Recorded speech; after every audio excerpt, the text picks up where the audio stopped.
According to a recent op-ed piece by the New York Times, Saudi Crown Prince Mohammed bin Salman has characterized Iran's supreme leader, Ayatollah Ali Khamenei, as the new Hitler of the Middle East. Tasnim news agency CC by 4.0 via Wikimedia comments to Crown Prince's statement comes amid incredibly heightened tensions between Saudi Arabia and Iran, with the former frequently accusing Iran of fueling instability across the region. Referring to Iran's increasing influence over neighboring Middle Eastern countries, the Crown Prince said that Saudi Arabia's biggest concern should be to make sure what happened in Europe doesn't happen in the Middle East. We learned from Europe that appeasement doesn't work. We don't want the new Hitler in Iran to repeat what happened in Europe in the Middle East, he said, referring to Ayatollah Ali Khamenei, the second supreme leader of Iran who has been in power since 1989.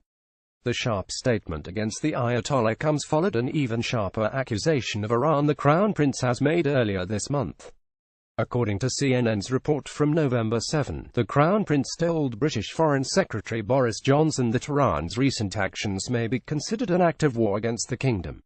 With the Iranian-backed Houthi militia in Yemen claiming responsibility for the thwarted missile strike on the Riyadh airport earlier in November, the Crown Prince accused Iran of being accountable for the attack. Despite the fact that the Crown Prince's statement might come off as a bit unceremonious, in reality, it represents a culmination of the tensions between the two Middle Eastern powerhouses.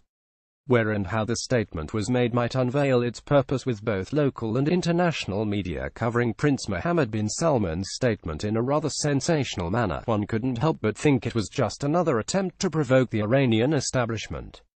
However, the prince's allegations against Iran's leader tell more about Saudi Arabia's long-term political strategy than they do about its short-term plans for Iran.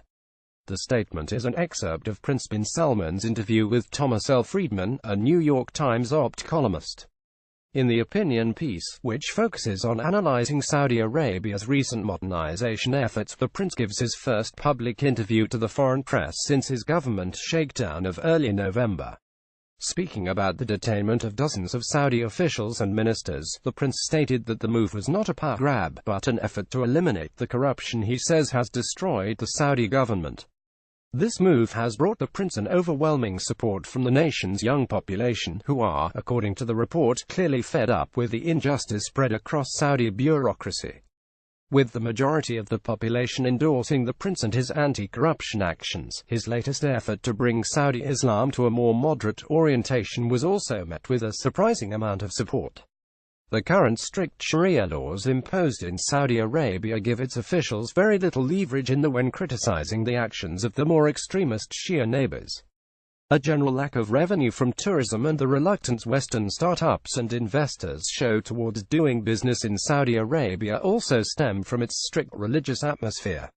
During the Future Investment Initiative held in October, Prince bin Salman shared his desire to transform Saudi Islam to a moderate, balanced Islam that is open to the world and to all religions and all traditions and peoples.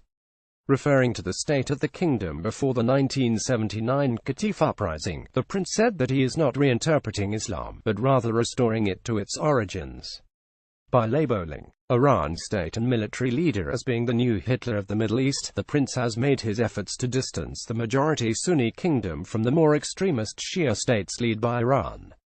His remarks are not impulsive provocations, but a calculated, well-thought-out rhetoric that has a very clear goal of establishing Saudi Arabia as a more moderate, Western-leaning challenger to Iran's looming influence over Islam in the Middle East.